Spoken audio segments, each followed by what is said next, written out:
spiking the punch. TikTok is spiking the punch.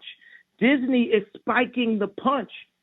They are making our kids question their sexuality early on purpose to cause confusion.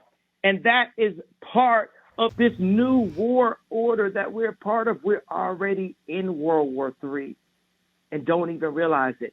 And guess, you know who told me we're already in World War III? Who told you? Harley Pasternak. What? You think you might know? Unify and find out. He told me that like 2 or 3 years ago. Information is the war. Information is the war. We're already here. Why you think I posted war? And I sure went to it, didn't I? Found out that my trainer was a MK Ultra Canadian intelligence. He worked in the defense research and development in the Canadian military, essentially working on psyops in the Canadian military. This is Harley Pasternak. Yeah, what I'm saying is, look, they tried to medicate me. I was exhausted. They wrongly diagnosed me, and they when I asked them how much lithium did you want to put me on exactly, it took them 4 days to answer because they were embarrassed about the amount, right? And I refused to take this, right? You understand that if I had taken the medication, I would not be here, and it would have been, he was deeply troubled. We miss him. We love his music, though. Well, they would have Britney Spears you. I mean, look. They would have Michael Jackson. Or worse. Our guest today is a fitness and nutrition specialist and boasts the largest celebrity client roster in the industry. He's worked with the likes of Kanye West, Lady Gaga, Rihanna, Halle Berry, Katy Perry, Megan Fox, Kim Kardashian, Alicia Keys, and many, many more. Harley has starred on Revenge Body with Khloe Kardashian and is a regular contributor on Good Morning America. For a sneak peek into the world of superstardom, please join me in welcoming celebrity trainer, fitness and nutrition specialist, and best-selling author, Harley Pasternak. Get ready to have a field day, press. Get ready, because the show's over. Begin, though, with the latest on Kanye West. We're learning more about his breakdown, what was going on before he was hospitalized. West is now getting a psychiatric evaluation in Los Angeles. ABC's Diane Macedo has all the new details. Good morning, Diane. George, good morning. West was being treated for sleep deprivation when his doctor reportedly called 911 saying he was psychotic. This morning, new details are emerging about Kanye West's alleged mental state as he was rushed to the hospital. Heard on this fire department dispatch call obtained by TMZ. Rescue 41, psychiatric emergency, Laurel Avenue.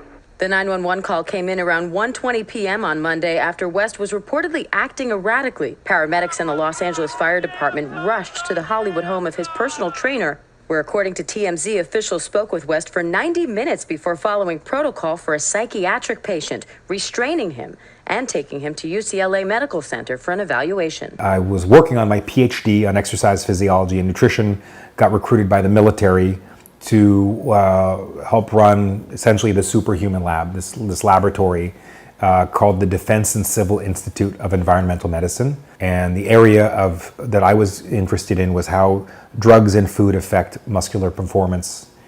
And when you say drugs, are that like performance-enhancing drugs, or are they all just kinds of drugs? Oh, right, okay. So working for the military, I wasn't governed by the same laws that the typical person was, so I could look at the impact of certain drugs that are not everyday things. So we looked at a drug called modafinil, which was for narcoleptics. So if you give a soldier this drug, how long could they stay awake for without having any health detriment? Keep you awake, but it's not a stimulant. Really? So if a special forces person has to stay awake for 3 nights waiting for the right opportunity to do whatever they have to do, we could give them modafinil and it would keep them alert. I know that you've also worked with Kanye. Has he gotten back into the gym? How's he feeling? I've been working with Kanye for, I want to say, 13 years or 14 years. Yeah. He's really a fit guy. He plays basketball. He's active. He's really naturally an athlete, but he's really a creative person. And, we would go on these walks and have great conversations about music and architecture and design. I know Kanye kind of went through some stuff. Are you kind of working with him back again, or is it kind of taking a break for a little while? Kanye's active, he's exercising, he's eating well, and he's got a great family, and they're all active, healthy people. Right. And so, yeah. I'm hoping to help you one of a couple ways. This is what Harley says. I have you institutionalized again, where they medicate the crap out of you and you go back to zombie land forever. It says play date with the kids just won't be the same. You see the games that these devils play? Then let's have a conversation. But you ain't gonna send Harley Pasternak, Puff Daddy, Meek Mills, Kim Kardashian, none of the usual suspects and get me to stop talking. You're going to have to take my life. I don't care if you Black Mirror me. I don't care if you do some of the alternative, what the thing was, show me talking, saying somebody didn't say. I don't care if you have me fucking a goat on camera. I don't care what you do. You're going to have, And by the way, and if you take my life, there's going to be some college kid, some young Ye, some young Pac that's going to even go harder. Of what the CIA and the Defense Department have been doing for a long time as far as using us as guinea pigs for mind control and other types of horrible things they have in mind for us and the rest of the people in the world. What are some of them? Well, it started out basically with the CIA doing experimentations on their own men to discover if they could get rid of agents who were going to quit the department and still had classified information. So they utilized different types of drugs and pain and hypnosis and electric shock to try and get the guys to forget. Then they also did experimentations to using different chemicals to see if you can induce a person to commit a crime or induce him to do that or to do this.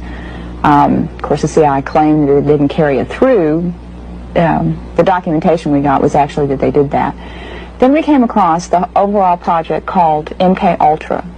Its earlier code name was Artichoke, and that included 149 sub-projects. Those, 149. Yeah. And those sub-projects range from what I just described to open-air testing in the United States, experimentation on prisoners, experimentation on soldiers, experimentation on college students. Would these people know they were being experimented on and gave their approval? No, except for the quote-unquote voluntary Army soldiers. Oh, yeah. And the way the voluntary Army program worked is it started in 1959, and the guys were just told that they would be doing experimentation on new weapons, right? And then they get to Fort Detrick, Maryland, where the experimentation was done, and find out that they were going to be doing it on drugs and chemicals. But they were never told what they would be experimented on.